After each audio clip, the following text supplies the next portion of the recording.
This conference will now be recorded. So hello everyone. It's a pleasure to be here with you.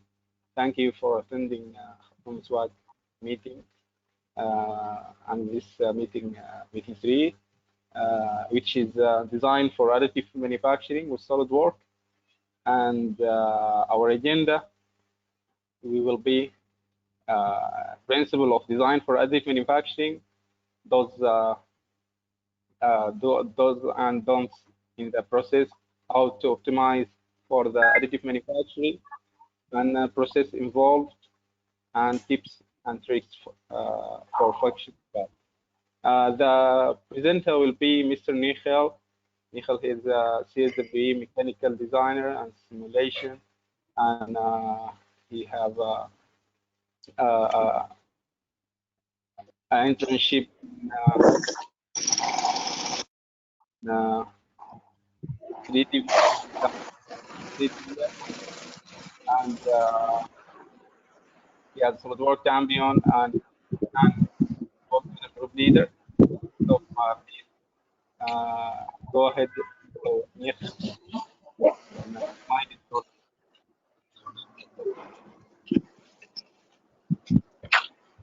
Also, Okay. we're gonna have like a special guest. The CEO of SolidWorks is gonna be here now. Manish. Oh, really? Yeah. Okay.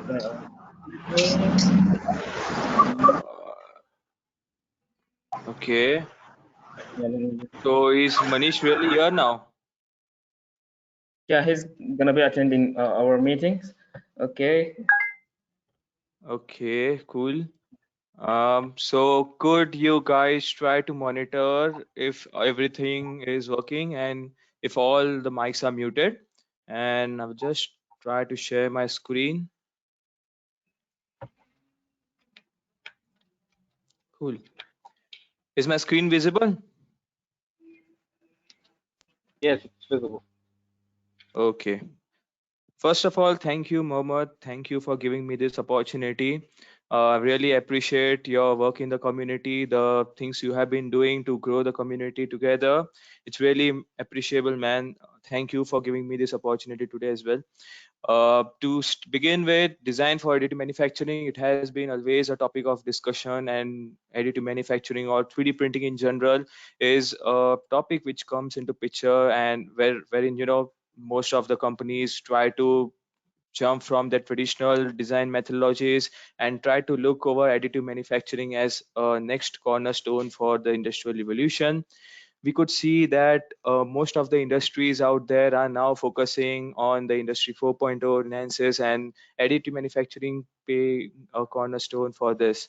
We could see companies trying to go throw back their initial old ways of designing the stuffs, and when it comes to manufacturing with additive manufacturing, there are certain design principles, some intricate tips and tricks, some principles goes round the clock, and you need to take those into considerations while you move forward. So to begin with, we have today's agenda, and so today's agenda is going to be short and simple. We will start with the basic introduction to design for additive manufacturing. I will be covering all the process workflows which goes behind the scenes, the key benefits of using SolidWorks in the process, and how you could optimize your design workflow for 3D printing. And at the end, we will be choosing some of my tips and tricks for 3D printing some of the functional parts, and we could also have a Q&A session at the end. So to begin, I wanted you to be interactive, and you could use the chat box. I could see that in real time view, and you should be able to interact me in general, and I will be trying to address all those doubts at the end of the session. So SolidWorks plays a really important role in the industry right now. It has been a new stepping cat software, and when it comes to additive manufacturing, it has some really cool features and functions present integrated in the software itself, which is going to in generally help us and in exponentially allow us to calibrate our design workflow and to manage the things very well. So we have a So to begin, I will like to give you a complete product development process which goes back into the industries. Okay, so whenever there is a new product development or any iterations of a previous product, the product lifecycle infographic process chart is going to be seen in front of your screen, which starts with people connecting technology, the process, and then the manufacturing, and everything in this helps in a loop. Okay, so you could see the process starts with ideating a particular concept. The initial design concept comes into picture. You have ideas and concepts which people try to come up with, the basic R&D team. Then there is a design and development team which works for that particular idea to bring it into reality. And then you have various ways to bring that ideas into manufacturing world. Okay, so there is injection molding process, there is forming, casting processes, 3D printing processes. Now to which process for which particular product to use is a big challenge for companies. Okay, but when companies have to foster their products very well into the market, they have to bring the products into the market before the competitors, they have to manage and collaborate. It is very important for them to understand that they should reduce the lead time or the cycle time which is required in order to produce the product. So if the companies directly jump on to traditional manufacturing processes, which involves in general mass productions, which gives preferable mass production priority before mass customizations, people could be using injection molding techniques, but the cost and the time which is required in order for that techniques is really high. So to go with easy prototypes, to go with easier costs, okay, to reduce the lead time, prototypes could be manufactured, the mock-up models could be manufactured using the 3D printing ways. So your texting and documentation work by 3D printing ways could be easily done. So after that, if you are happy with the design, if it satisfies your criterias and considerations, after managing and collaborating, you could go for a final prototype either with 3D printing, additive manufacturing ways, or by those traditional manufacturing ways which you want to do. If your priority is mass customization or mass production, then happens the launching and ramp up, marketing team comes into picture, they try to promote the product, there is a brand relation which takes place, and then after a certain time there is a phase out for every product in the market. So this happens the complete workflow about the process which goes around the clock. Now it's important to see that if you are thinking for manufacturing a product with an intent of additive manufacturing, 3D printing, it's necessary to take some consideration, some principles into value. Okay, that will be discussed today in a couple of minutes. So the principles of design for additive manufacturing, to begin, I will like to add my first point is that think additively. You should be noticing that this is not a subtractive manufacturing techniques, the 3D printing techniques and the subtractive manufacturing techniques, which are the most two types of classification if you try to make in general. It's not the subtractive manufacturing technique. It is like it's the same skill which you need to put, but with a different type of a mindset. Okay, uh, most of the engineers today think subtractively because traditional manufacturing generally means uh, talking a block of material and removing some material from that block and creating a final product, but it's not the case happening here. What we have to really do is you have to need to take out that idea and flip on its head, because now the material we use is to be uh, material we use is going to be removed, and then we have the less cost which comes into picture. So for that particular case we have to think in a different way. Okay, so that's my first principle which I wanted to talk about. So then you need to think additively while you are into generally 3D printing in general. Okay, second part which I want to discuss is about the design orientation. Okay, when it's additive manufacturing, your design orientation really comes into picture. It really helps when you are trying to uh, manufacture part with an intent of 3D printing.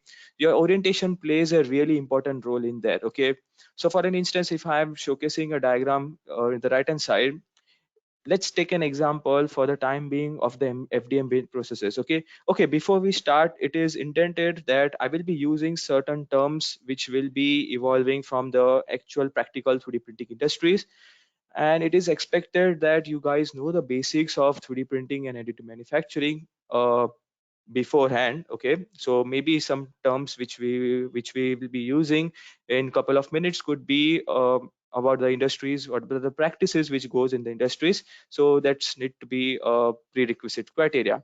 So for design for orientation, if you have a part of which is printing on the printing bed, that will lead to some differences when it comes to your final part. Okay, for instance, if your part is laying on its side, it will give you it a great strength and accuracy. However, if it's laid flat, it will yield the fastest print.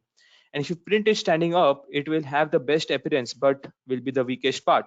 So designing with an orientation or designing a part is complete different thing, but the practical situation wherein your part needs to be function depends upon how you orient it. Okay, so if it's 3D printing FDM way, you could see the X and the Y axis are present below the flat plate. So if this is your build plate right there, and the Z axis is the vertical axis there, it is important to note that the X and the Y axis which will be present are going to be the most stronger part where the material is going to be land, and the most weakest part will be the vertical part. Okay, because it is going to be vertically printed in an FDM based printer. So that or that principles needs to be keeping into the mind.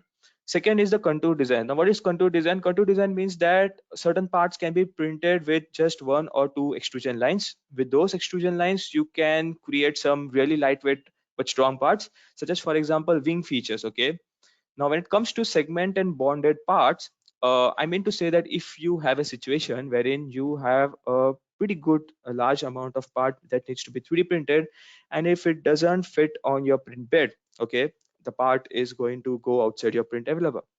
So if that part is going outside your print envelope, it is ideally suggested that you cut that part into different segments, and then you 3D print it one by one. After that, you could glue it together, you could bond it together the way you like. So that there are different techniques which we could be using that. Okay, there are benefits of segmenting parts that do fit entirely in the printer. However, if a couple of portions of the part are segmented away and printed separately, significant time and material savings can be in hand. Okay, the fifth point which I want to discuss here is adding hardware if it is needed actually. Okay, so to give an example, let's say an example of a thread which needs to be 3D printed inside a particular part.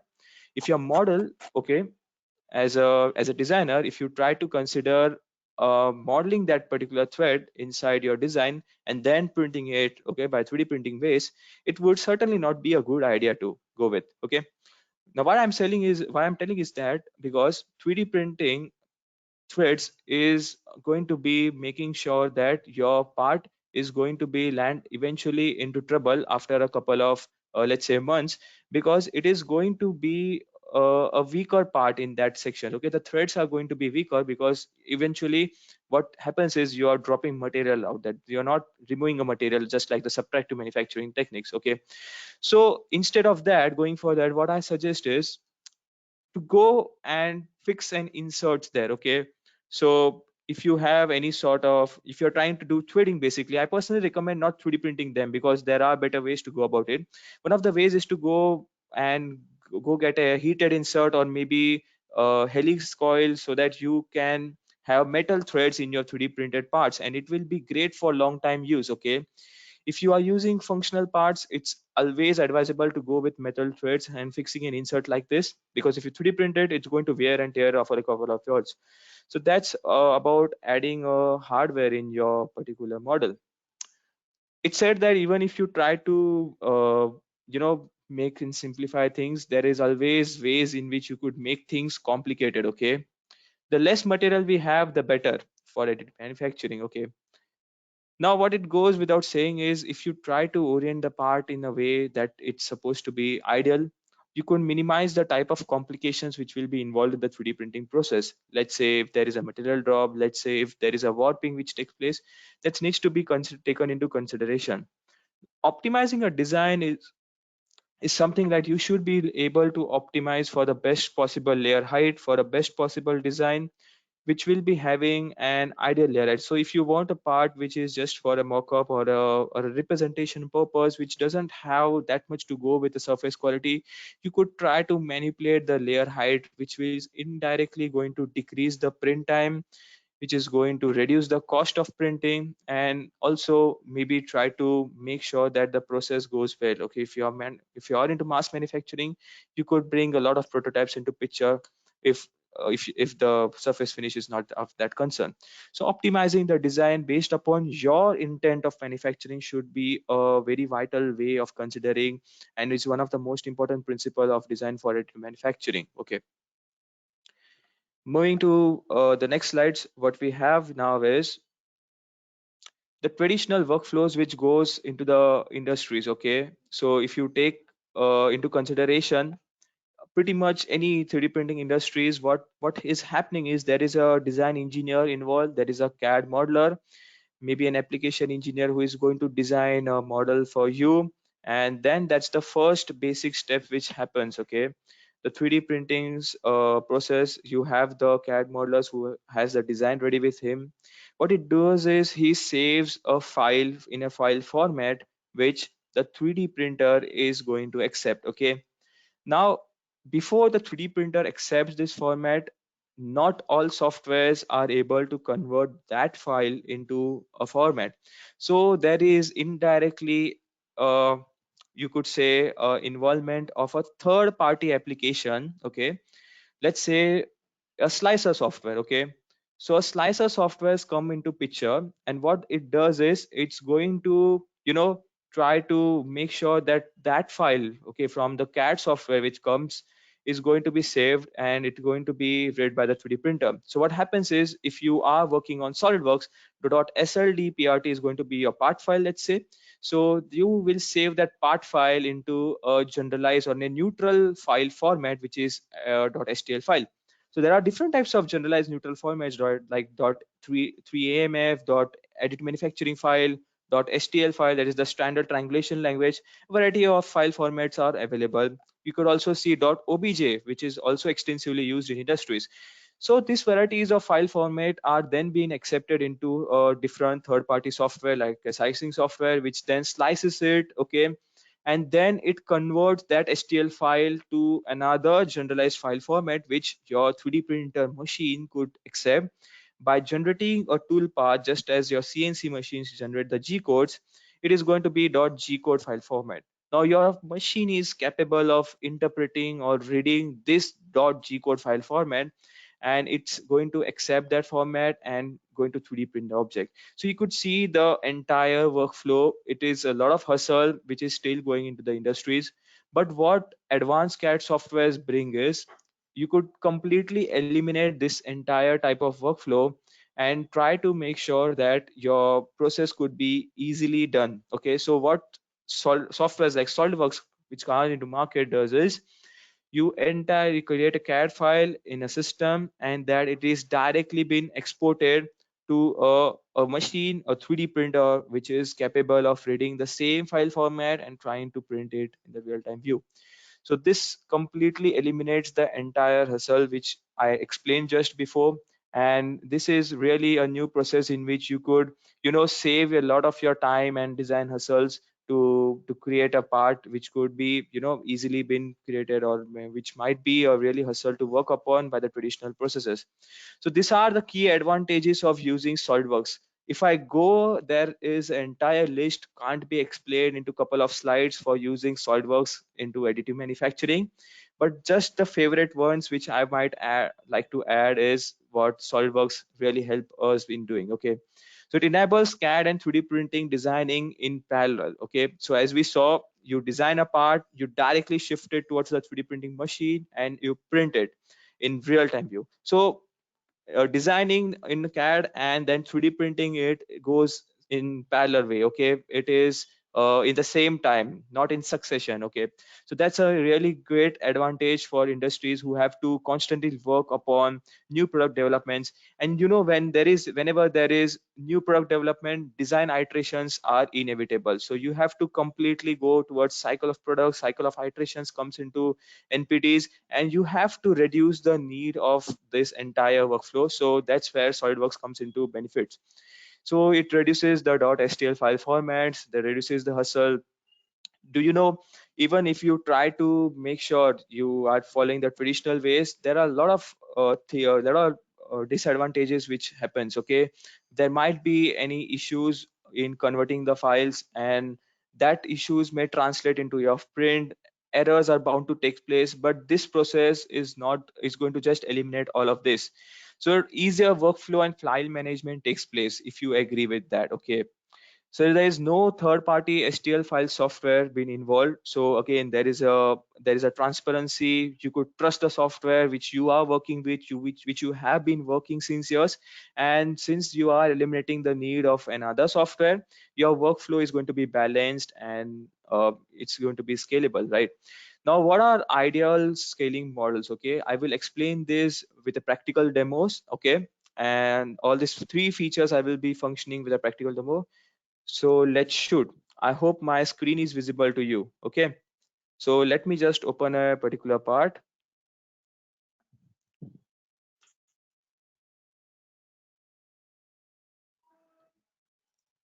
I hope my screen is visible, guys. Yeah, it's obvious. Okay, cool. Yeah, so to basically explain you the three features, I will like to open a part which I model using our too tall to base model Monday contest. So you could see the part is being it's having a slot cut out here. There is again an extrude cut, a sort of a rib back there, and a extruded boss base at the base. So if I want to ask you, what should be the ideal print orientation for this particular file? Okay, so just to compare. Okay, okay, guys, in the chat section, if you think keeping this as the base, which I have highlighted, keeping this as the base, 3D printing it with this particular orientation, this is your z-axis, drop in the chat section 1. Or if you think keeping this as the base and 3D printing it in this orientation, drop in the chat section 2. Let me see the varieties of answer that goes around.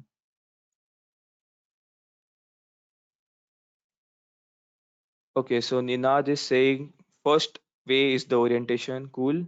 I want more people to try. Mohammed, you could also try as well. So this is the first orientation, keeping this as the base. Okay, so everyone is telling the same. Yes. So it goes without saying it should be the first printing orientation. Now why? Because yes, you are covering majority of surface below the build plate. But if you consider this orientation, there are two such instances, majorly this one and this one.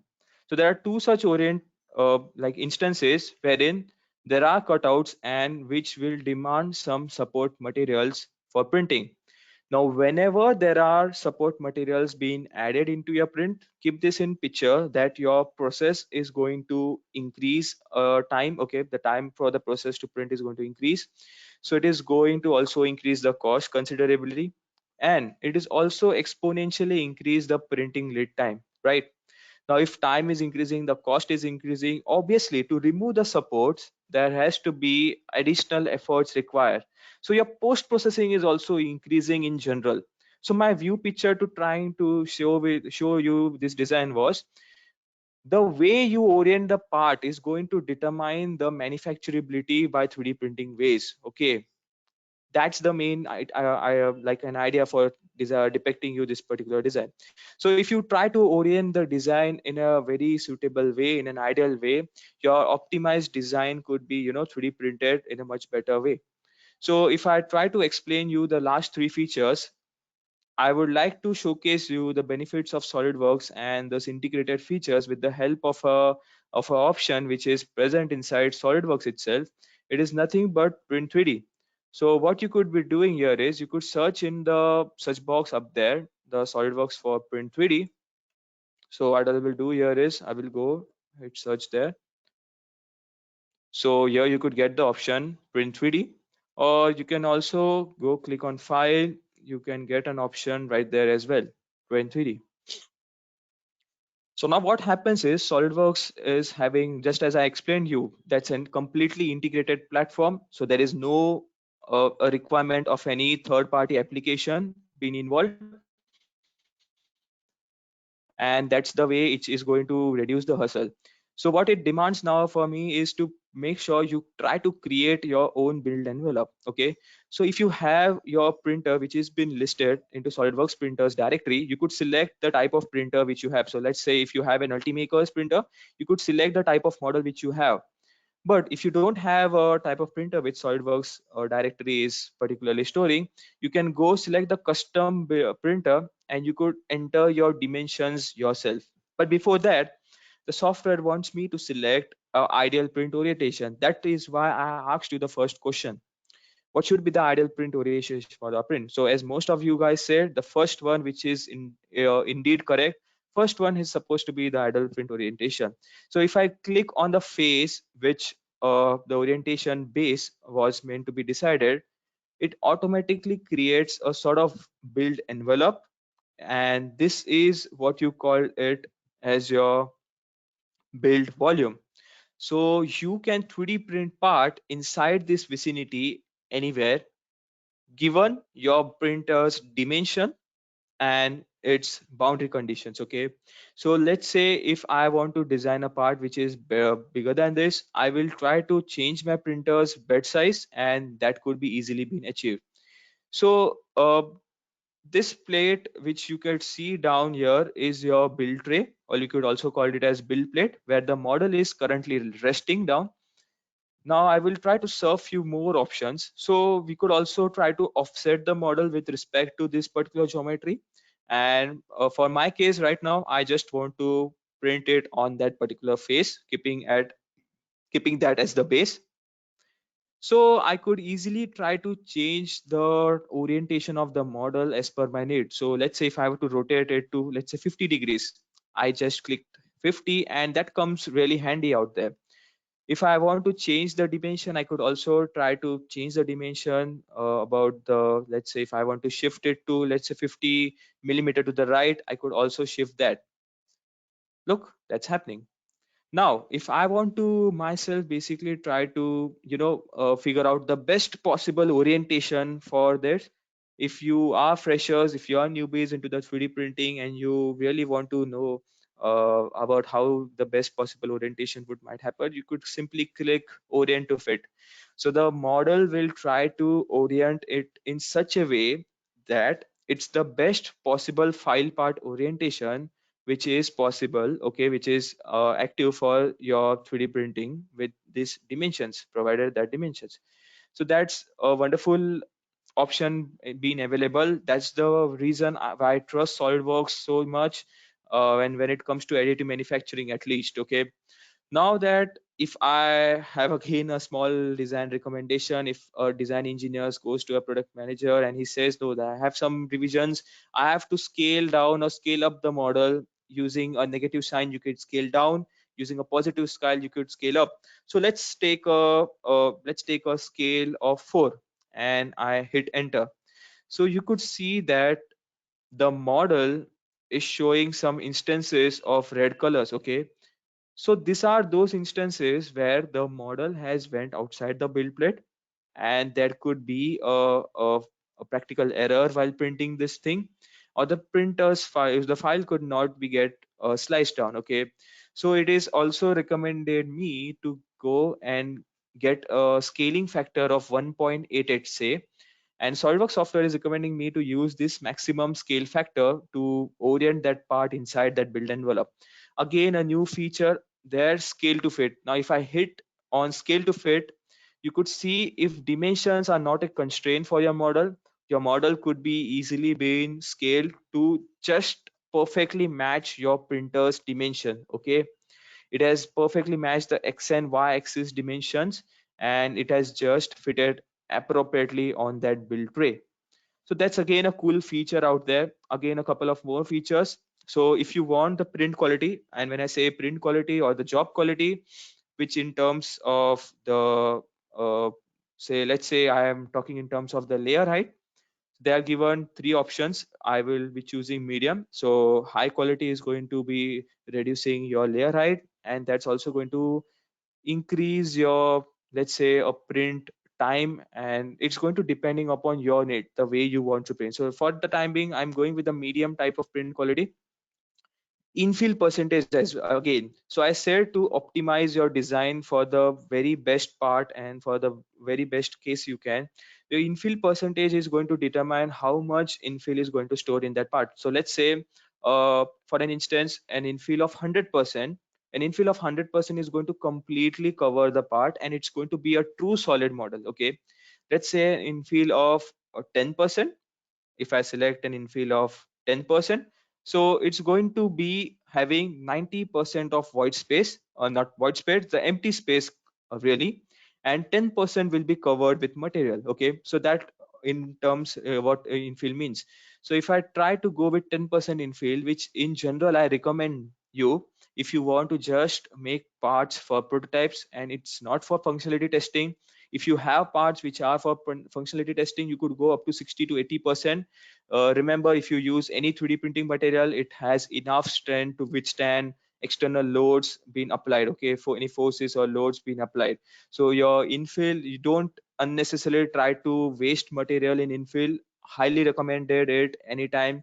So I will use the ideal condition 10% infill, and then I could go again hit okay. So lastly, we will see the save to file option. If I want to include rafts, I could also include rafts. Rafts are something you will also see as a first layer below your original model, just to make sure that your 3D prints first layer very well. Some more features out there. I will go in the preview section. Hmm? In the preview section, I will if I have unticked it, I will check the box, and it will show me the faces which require supports. Okay, so you could see there's an instance here. I could also edit and change the color. That doesn't matter actually. So you can see there is a circular extruded cutout here, and since it's a cutout, I require support to be manufactured here. So that's happening with the help of the feature. Okay, it's going to be highlighting you. You could ideally orient your layer heights. Okay, I want the layer heights to be showcased. So you could see these are the layer heights. I have zoomed in to my capacity, and if I untick it, it's going to give you a preview. Okay, so thin wall and gap detection, again a cool feature which I wanted to explain. So let's say if your 3D printer is only capable of 3D printing parts of some layers, okay, of some wall minimum wall thickness. So this thin wall and gap detection is going to analyze your gap analysis wherein there is instance of a less wall. So ideally, we 3D printers could, practically print materials at a minimum wall thickness of about, let's say, 1 or 1.5 mm. If you talk about FDM process in general, in SLA process or SLS process, the limitations are unless. So if I go and click 1 mm, it's not, and I hit OK. Oops, I just click entered for 2 times. Again, I will go back to the print 3D option.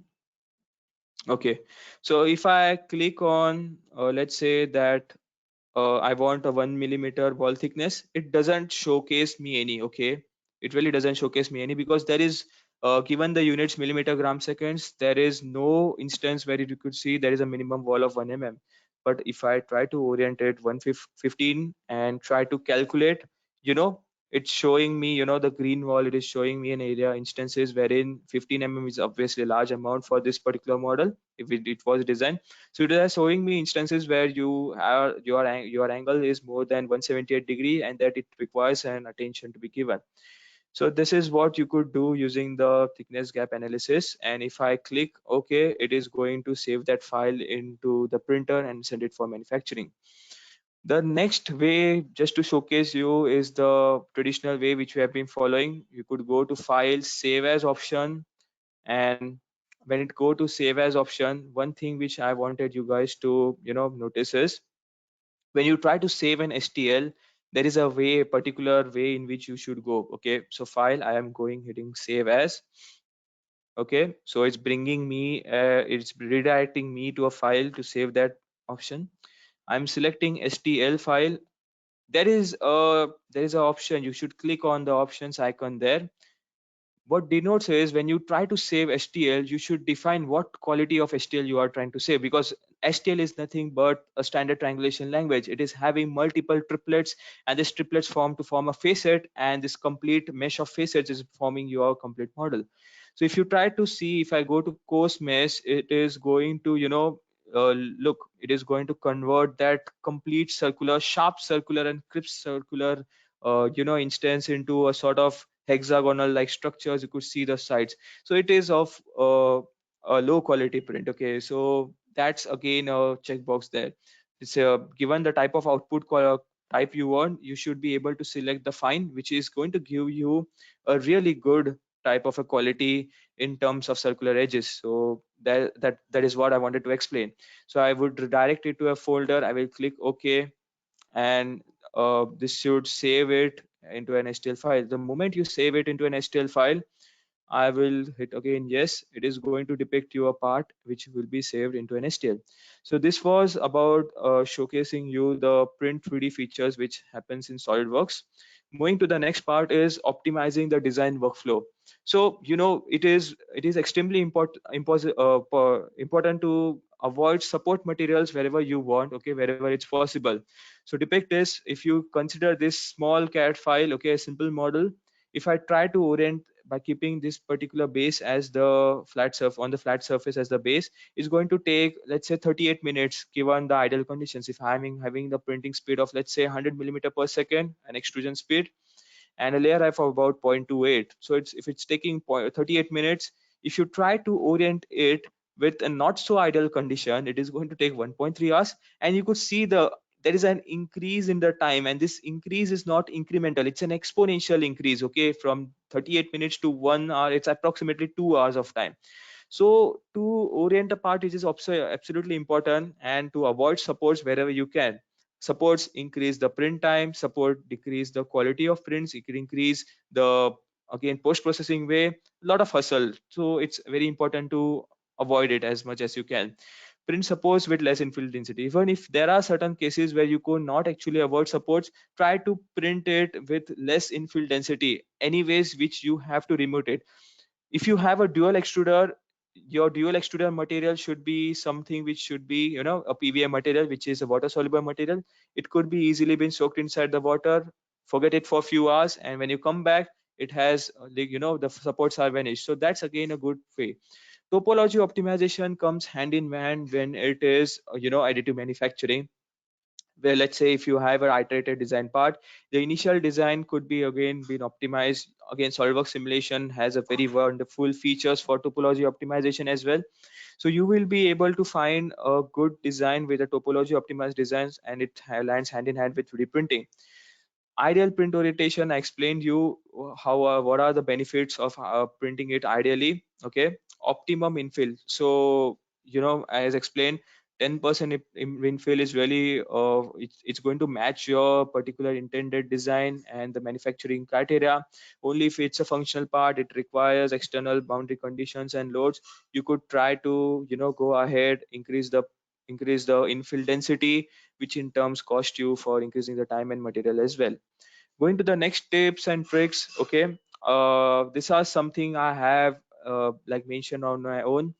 You should try to understand your 3D printer's tolerances. Look, as a design engineer, you're going to design the part, but if it's meant to be or manufactured by 3D printing, you are going to 3D print it. If considering FDM for the time being, it is instead a plastic, a biodegradable plastic, and plastic, it's going to shrink and it's going to print, right? So there is going to be a dependable degree of shrinkage in plastic, but that shrinkage is not too high. Ideally, when printing it from a particular 3D printer, it is going to naturally going to decrease a particular by a shrinkage factor, the size.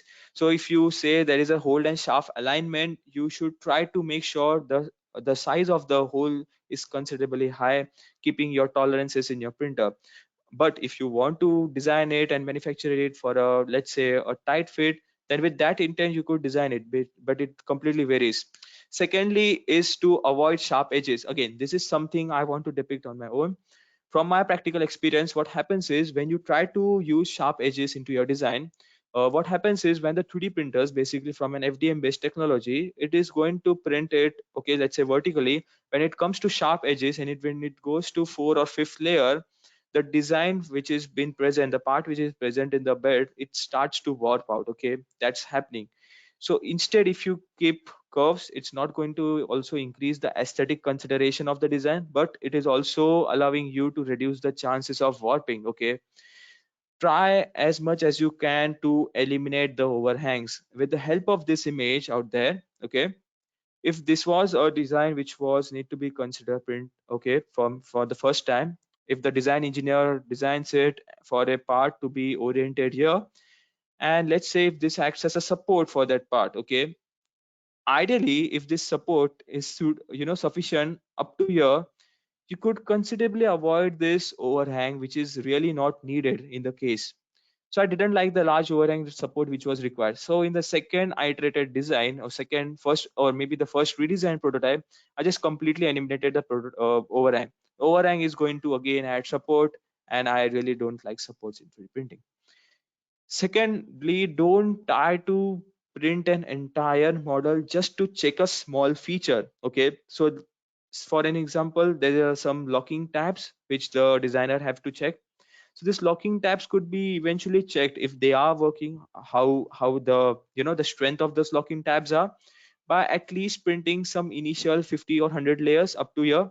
There is no need of prototyping the entire model. So that these are small things which industry people take into consideration when it's designed for additive manufacturing. You have the designing and the manufacturing controls with you, which is not the case of traditional injection molding techniques, or let's say other forming and casting techniques as such. So when you have the manufacturing control, try to make sure you optimize it the best possible way.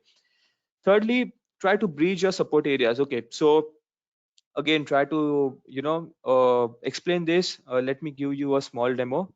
I will try to make a part.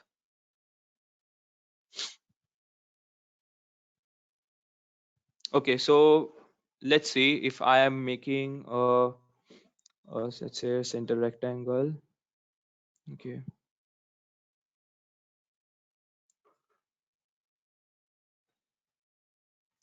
so I'm basically trying to make a bounding box wherein I could show you the my way of bridging the supports, which is going to eliminate the need of adding supports to that material.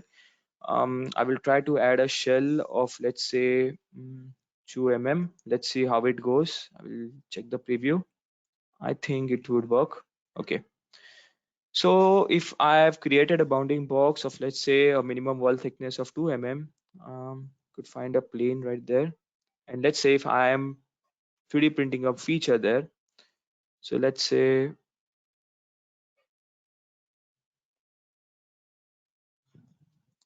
take into consideration this feature.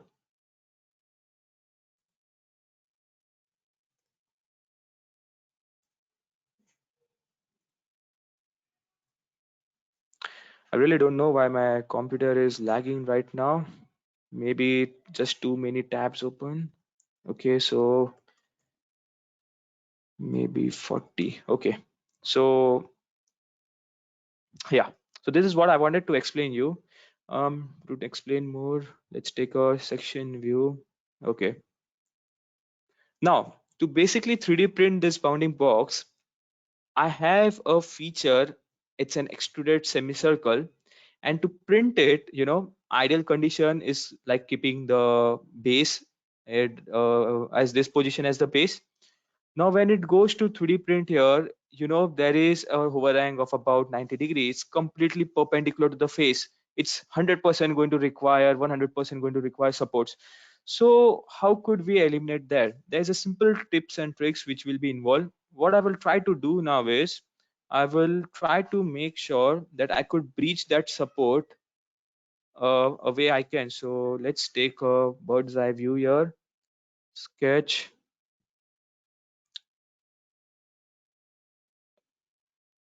Okay.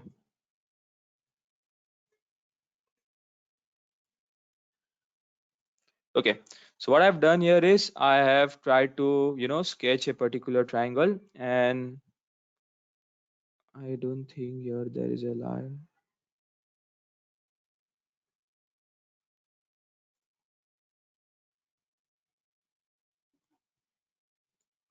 Okay.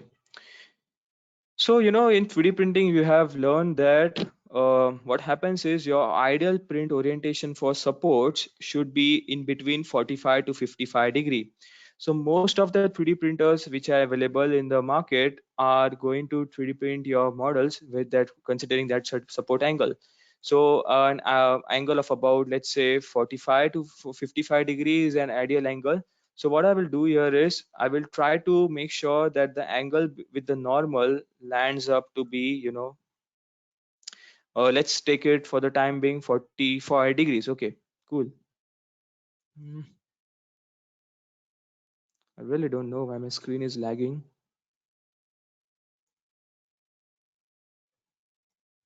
Okay, so let's take it 45 degrees. So when the 3D printer is going to, print the layers, so this is how the face is going to be printing. Okay, so I will again switch it back to the edges view. Okay, now let's say if we are considering it for 3D printing, I will try to make sure that this edge comes out and it's trying to stick to a surface there. Again, on the other side, I will add this feature. So basically, I'm trying to build a bridge for that support, which is extensively going to reduce or maybe eliminate the need of support out there. Now, could you check if if it was going to be with support, it would have required a distance of, let's say, more than 24 mm, which is currently showing me now. Now, by doing this small feature, I have completely eliminated the need of support to be printed. So that is saving my material, it is saving my time, and also it is saving the type, post-processing way in which it is going to require, because ultimately it was a bounding box. So removing support materials out of that was really a hustle.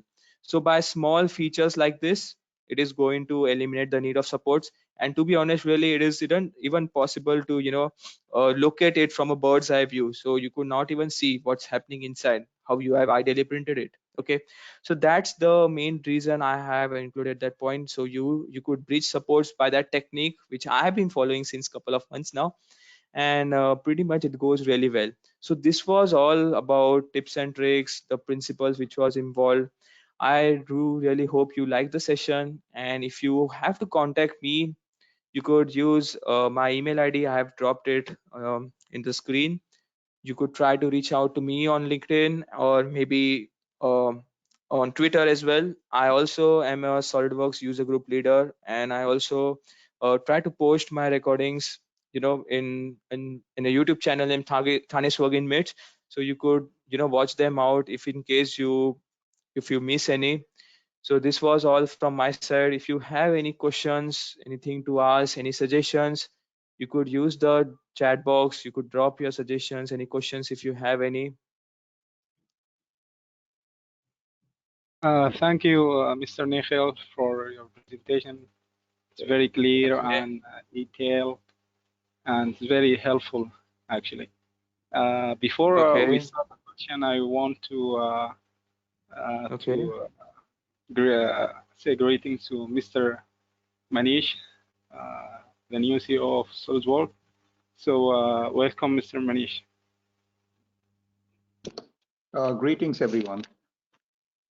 I was invited by Nikhil, so I thought I should join the session and see awesome Nikhil in action. Okay. Thank you so much, sir. It was really an absolute honor to present before these guys, and I was really surprised to see you.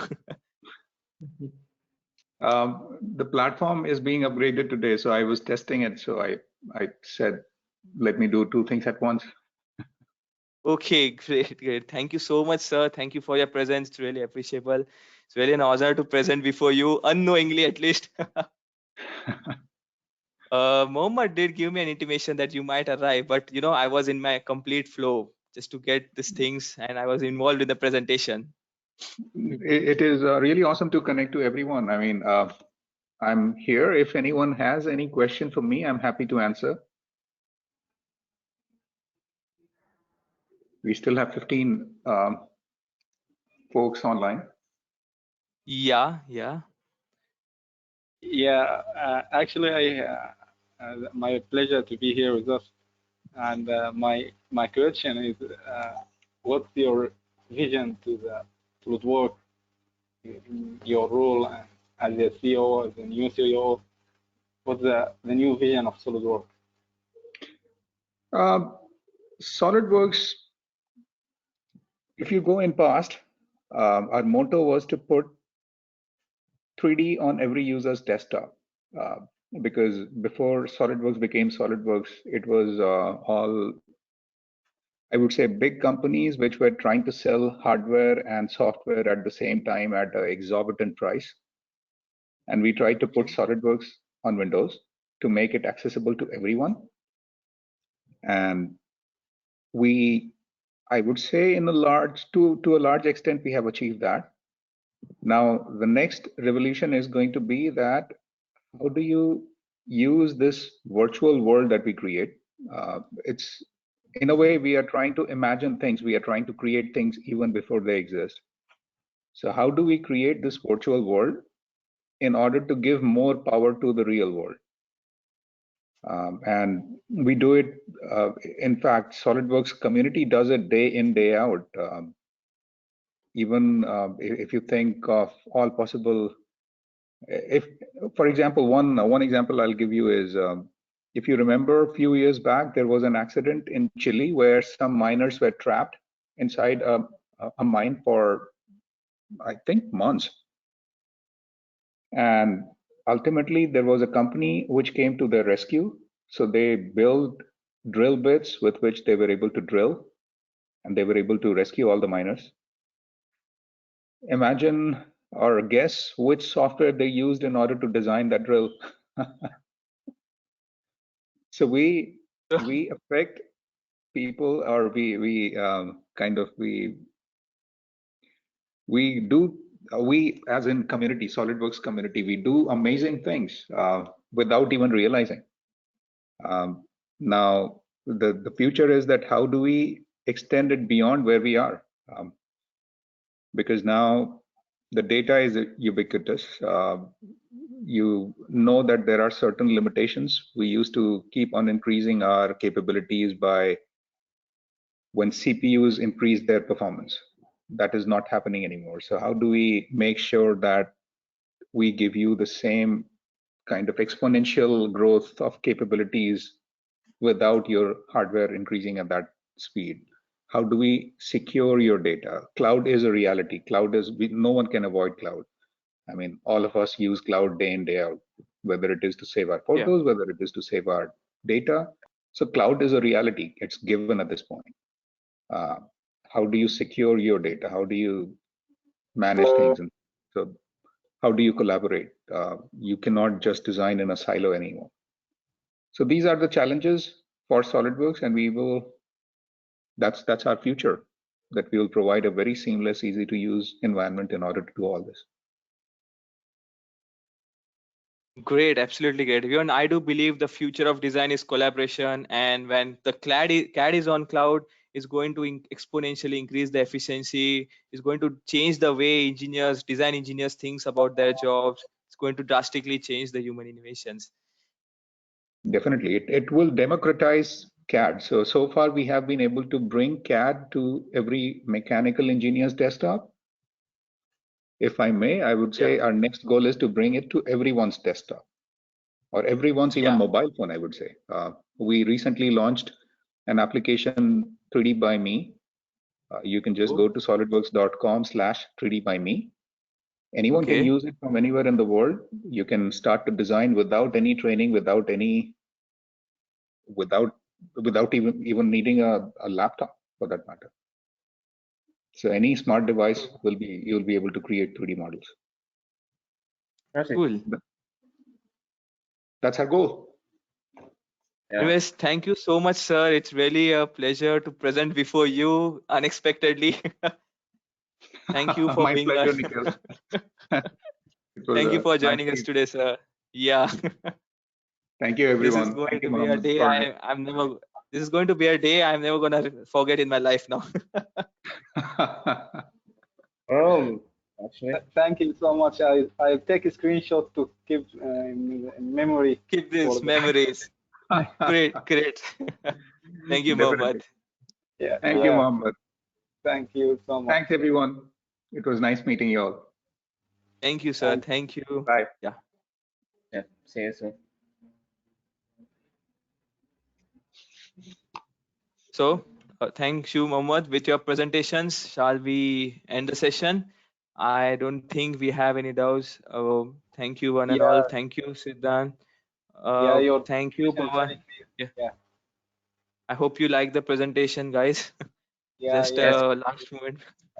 It's very clear. Thank you, everyone. Thank you for attending this presentation, and thank you, Mr. Nikhil, for accepting the invitation and present this great presentation. So we have another meetings in the future. So Sure. yeah. So now I will end the presentation, the meeting, and see you in the next meetings. Yeah. Thank you, Mohammed. Thank you.